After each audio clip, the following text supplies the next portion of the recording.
Hello বন্ধুরা, শুভ সন্ধ্যা। আমি প্রথম তোমাদের সামনে এলাম।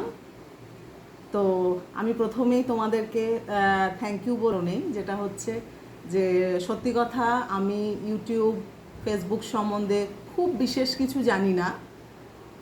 তোমরা অনেক ছোট ছোট ছেলেমেয়েরা, আমার থেকে বয়সে অনেক ছোট হতে পারো, অনেকে বড়ও আছো, তারা ফেসবুক আর ইউটিউব নিয়ে অনেক ইনফরমেশন দাও, যেগুলো আমার ভীষণ কাজে লাগে। আমি তোমাদের সেই ইনফরমেশনগুলোকে ফলো করি।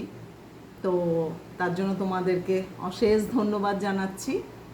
আর আমি জানো তো, সত্যি কথা বলতে আমি রান্না করতে খুব একটা পছন্দ করতাম না।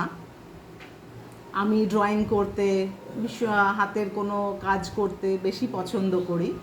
তো আমি যখন আমার কুকিং চ্যানেলটা শুরু করি, তার আগে ভেবেছিলাম যে আমি এই ড্রয়িং ক্রাফট এগুলো নিয়েই কিছু করব।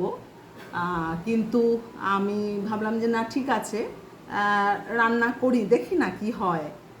তো এখন কি বলো তো, এখন আমার দিনের বেশিরভাগ সময়টাই বোধহয় রান্নাঘরেই কাটে। আমি সব সময় চিন্তা করতে থাকি যে কি রান্না করা যায়, কোনটা করলে ভালো হয়।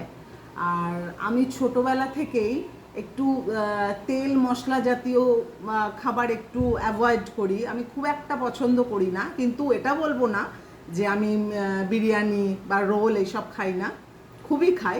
কিন্তু সেটা ভালো লাগে বলে খাই, কিন্তু আমি পছন্দ করি কম তেলের খাবার। ওই জন্য দেখবে আমার রান্নাগুলো মোটামুটি কম তেলেই হয়। আমি হয়তো বলি যে ডিপ ফ্রাই করছি, কিন্তু আমার দেখবে কড়াইয়ে খুব কম তেল থাকে।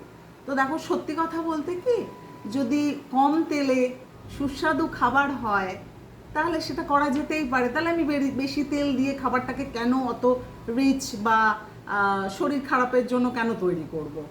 আর এখন ধরো সবাই শরীর নিয়ে প্রচণ্ড সচেতন, সুতরাং অল্প তেলে খাবার করাই ভালো। তো যাই হোক, আমি অনেক কথা তোমাদেরকে বললাম।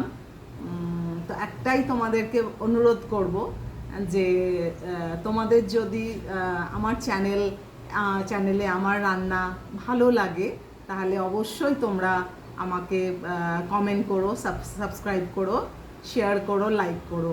যারা করেছো তাদেরকে তো আমি ধন্যবাদ জানাবই, এবং আমি আশা রাখি যে তোমরা নিশ্চয়ই আমাকে সাপোর্ট করবে। তোমরা যদি আমাকে সাপোর্ট করো তাহলে আরও আমি উৎসাহ পাবো এবং আরও ভালো ভালো রান্না করার চেষ্টা করব। এটুকুই বলছি। Thank you.